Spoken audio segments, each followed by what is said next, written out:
I remember sitting on the edge of my bed, my hands so cold they felt like they belonged to someone else. The room was big, too big, and quiet. The kind of quiet that feels loud, you know? My ears were actually ringing. I was wearing this heavy, red silk thing, a lehenga that weighed 1,000 pounds. It was covered in gold thread that sparkled under the light, but all I could feel was the weight. My hair was still done up in this tight bun, with fresh flowers in it that smelled too sweet, making my head hurt. On the other side of that door was my husband. My husband. Saying that word in my head felt like wearing shoes that were 2 sizes too small. Uncomfortable. Strange. I had seen him for the first time in my life just a few hours earlier, under a canopy of marigolds, with 1,000 people watching. We had walked around a fire 7 times. We had made promises in a language that felt ancient and heavy. And now, here I was, waiting for him to come through that door. My name is Rose. I had always laughed at the idea of an arranged marriage first night. In the movies, it's all shy smiles, rose petals on the bed, and soft music. The girl is coy, the boy is bold, and they just fall into each other's arms. It looks so easy, so perfect. My reality? I was sitting on a bed so hard it felt like a rock, covered in a blanket that was surprisingly soft, which was a weird contrast. There was a tray of untouched sweets on the table next to me. They looked beautiful, all pink and white, but the thought of eating made my stomach do a little flip. My brain was a tornado. What if he's mean? What if he's boring? What if he snores? What if he expects everything? What if he doesn't like me? My mother's last words before she left were, "Be good, Rose. Be a good wife." What did that even mean? Be good. How do you switch from being someone's daughter to someone's wife in one single day? I pulled my phone out from under my pillow. A little slice of my old life. There were messages from my friends. "Good luck, girl. So excited for you. Tell us everything. Don't be nervous. It's just first night." Just first night? I almost laughed out loud. It wasn't just first night. It was everything. It was the first word, the first look, the first moment alone with a total stranger who is now my partner for life. It was terrifying. I thought about the day. It was a blur. Getting ready since 4 a.m., the makeup, the jewelry, the constant pulling and tugging. Seeing him for the first time from across the hall. His name was Arjun. He was tall, I remember that. He looked nice in his photos, but in person, he looked real. He had a small scar on his chin I hadn't noticed before. He smiled a lot, but it seemed like a nervous smile, not a happy one. We barely looked at each other during the whole ceremony. It was all just rituals. Pouring rice, walking around the fire, his hand, warm and a little sweaty, holding mine. That was the longest we had touched. Then the reception. More smiling, more photos. His friends were loud, pulling him away. My cousins were giggling, whispering about how handsome he was. I just stood there, a mannequin in a red dress, smiling until my cheeks hurt. We didn't speak a single word to each other. Not one. They finally pushed us into a car to go to the hotel. We sat in the back seat, a universe of space between us. He looked out his window. I looked out mine. The car smelled like new leather and the jasmine garlands around our necks. And now here I was, in the hotel room. He had gone to talk to his cousins to say goodnight, they said. But I knew they were probably giving him a pep talk or teasing him. I was alone with my thoughts, which were not good company. Just then, I heard it. A soft knock on the door. Not a bang. Not an announcement. Just a soft knock like he was asking for permission. My heart slammed against my ribs, so hard, I thought it would crack one. I wanted to shout, "Go away," but my voice was stuck. I just stared. The door handle turned slowly, and he walked in. He had changed out of his fancy wedding suit. He was wearing simple gray cotton pants and a plain white t-shirt. He looked smaller than he did in all the fancy clothes. More human. He had taken the flowers out of his hair, and his hair was a little messy. He looked tired, and just as scared as I felt. He saw me sitting on the bed and stopped. For a second, we just looked at each other. The silence was so thick you could have sliced it and served it with the sweets on the table. Then he did the most unexpected thing. He smiled, but not the nervous photo smile from before. It was a small, crooked, almost apologetic smile. And he said, "Hi." Just ik. Not "hello, wife," or "how is my beautiful bride?" Just a simple, quiet hi. It was so normal, so unspecial, that it broke the tension completely. A tiny laugh escaped my lips. I couldn't help it. He whispered back. He took a step into the room and closed the door gently behind him. The click of the latch sounded so final. He looked around the room, at the big bed, at the sweets, at me. He pointed to the chair in the corner, which was also piled with some of my stuff. "Is it okay if I?" he asked, gesturing to the chair. I nodded, dumbfounded. He was asking for permission to sit in a chair in his own hotel room on his wedding night. He carefully moved my bag, sat down, and let out a long, deep sigh. He leaned his head back and closed his eyes for a second. My brain was screaming. This wasn't the script. He was supposed to come and sit next to me. He was supposed to say something romantic. He was just sitting in a chair, looking exhausted. He opened his eyes and looked at me again. "You look as tired as I feel," he said. It wasn't an insult. It was just an observation. An honest one. I nodded. "I feel like I haven't slept in a week." "Me neither," he admitted. "My cousin's there a lot." I laughed again. A real laugh this time. My aunts are worse. They keep pinching my cheeks and giving me advice I definitely did not ask for. He grinned. It was a nice grin. It reached his eyes. "What kind of advice?" I felt my cheeks go red. "Oh, you know the usual. Be patient. Adjust. The first year is the hardest." And then some other stuff. I waved my hand vaguely, my face burning. He laughed out loud at that.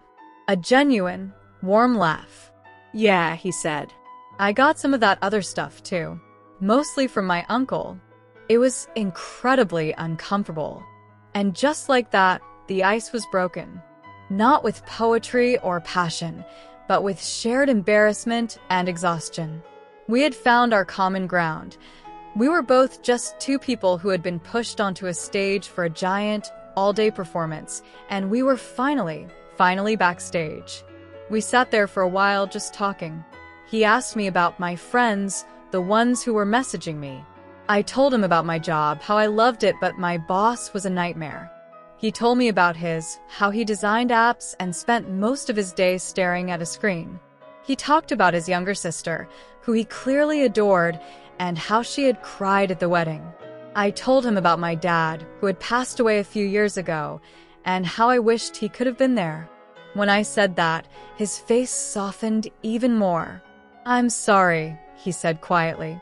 "That must have made today harder." I just nodded, a lump forming in my throat. He understood. He got it. He didn't try to cheer me up with empty words. He just acknowledged it. That simple act of understanding meant more than any grand romantic gesture ever could. At some point, I realized my feet were killing me. Without thinking, I bent over and started to unclip the ridiculous high heels my cousin had insisted I wear. I groaned as I freed one foot. "Oh, that is actual heaven," I sighed, wiggling my toes. When I looked up, he was watching me, a soft look in his eyes. "You should have taken them off hours ago," he said. "I couldn't," I explained. "It would have ruined the whole outfit. The dress is designed for the shoes." He looked thoughtful. "So, you were in pain all day just because of the clothes?" I shrugged. "Pretty much. You weren't exactly comfortable in that heavy coat and all those buttons, were you?" He laughed. "Fair point. I felt like a stuffed turkey." The conversation flowed easily after that. It was strange. We weren't talking about anything important. We were talking about silly things.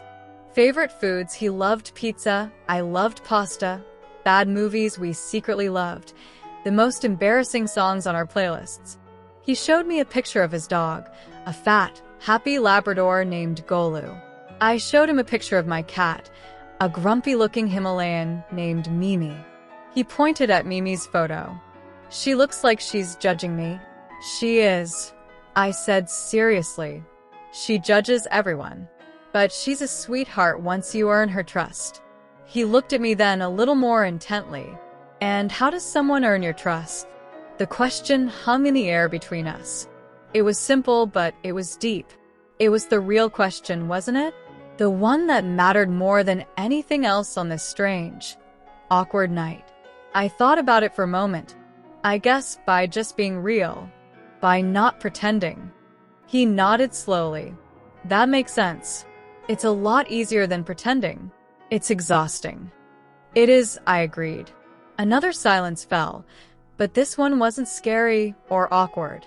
It was comfortable, like we were two old friends who didn't need to fill every moment with words. He looked at the big bed, then back at me.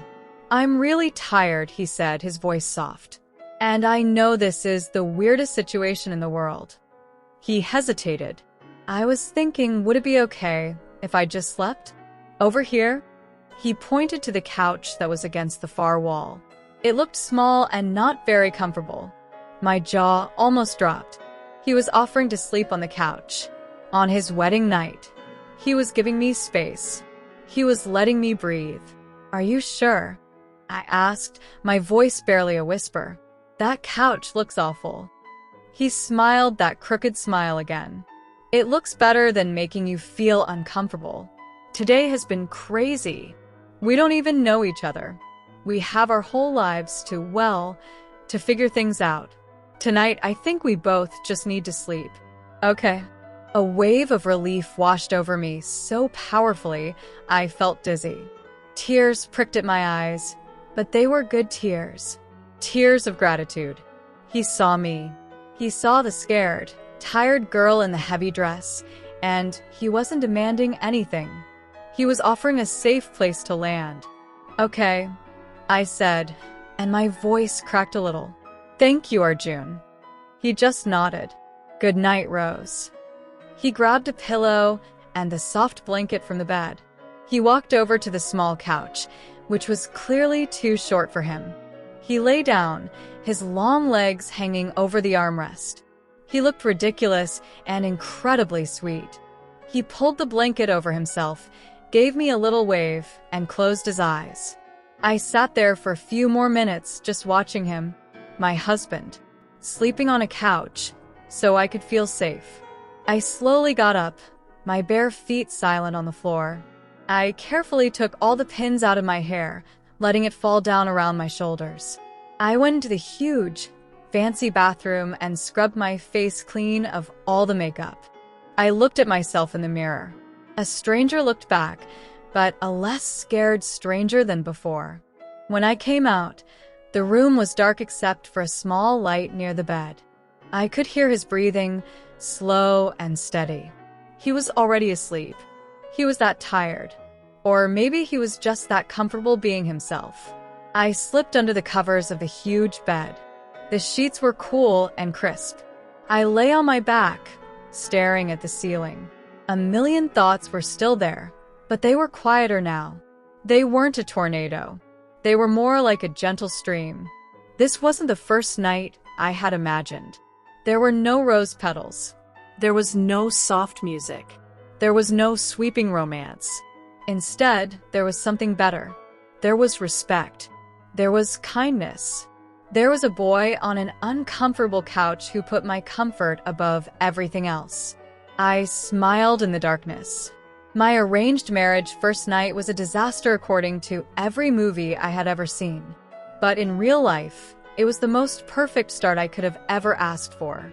Because it was real. It was honest. And it was the beginning of something that felt like it might actually be built to last.